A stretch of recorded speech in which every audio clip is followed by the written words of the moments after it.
السلام علیکم۔ آج ہم جماعت نوحم کے سوال نمبر 2 کو ڈسکس کریں گے، جو کہ اشعار کی تشریح ہے۔ ابھی ہم بورڈ میں بار بار آنے والے اشعار کو ہی ڈسکس کریں گے، اور یہ الف حصہ ہے اور سامنے اس کے ساتھ لکھیں گے حصہ نظم ہے۔ لا زوال عہد خزاں اس کے واسطے، کچھ واسطہ نہیں ہے اسے برگ و بار سے۔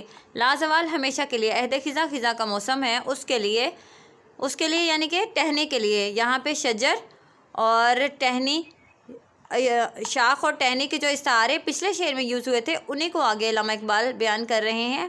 کچھ واسطہ نہیں ہے اسے برگ و بار سے، پھول اور پتوں سے، یعنی کہ جو ٹہنی اپنے شجر سے علیحدہ ہو جاتی ہے، یعنی کہ ملت اسلامیہ سے جو مسلمان علیحدہ ہو جاتا ہے، پھر اس کے لیے اس کا جو واسطہ ہے وہ برگ و بار، پھولوں پتوں سے کسی قسم کا نہیں رہتا، جو درخت سے خزاں کے موسم میں علیحدہ ہو جاتی ہے۔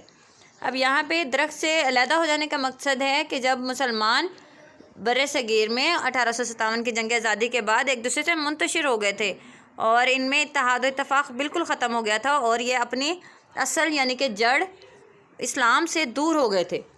تو اس وجہ سے یہاں پہ اس شعر کی یہی تشریح ہے کہ ہے لا زوال، اور ان کا دور ہو جانے سے ہی ان کا واسطہ جو ہے وہ ختم ہو گیا، برگ و بار سے، پھولوں پتوں سے، بہاروں سے، ہر چیز سے ان کا واسطہ جو ہے، جو بہار بخشتی ہے جو چیز، ان سے ان کا واسطہ ختم ہو گیا تھا۔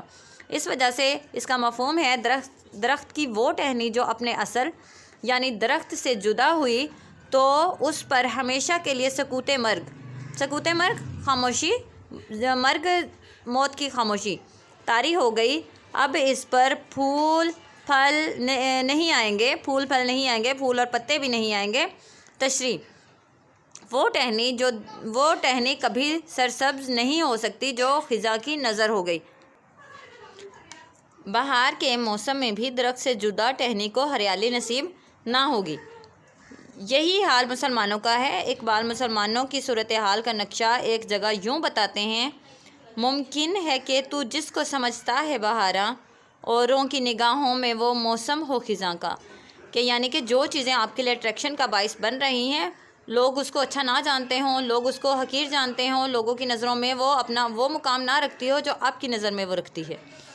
اس لیے 20ویں صدی کے شروع میں مسلمان انگریزوں سے خوف زدہ تھے اور مایوس بھی تھے۔ حق گوئی اور سچ جو مسلمانوں کا جوہر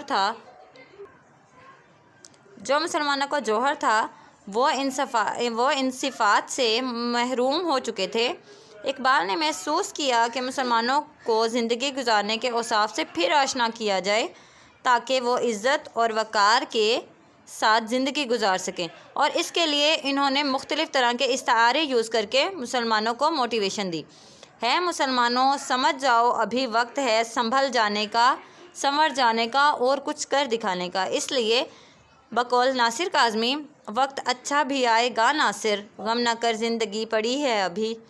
اس طرح سے مسلمانوں کو وہ علامہ اقبال موٹیویشن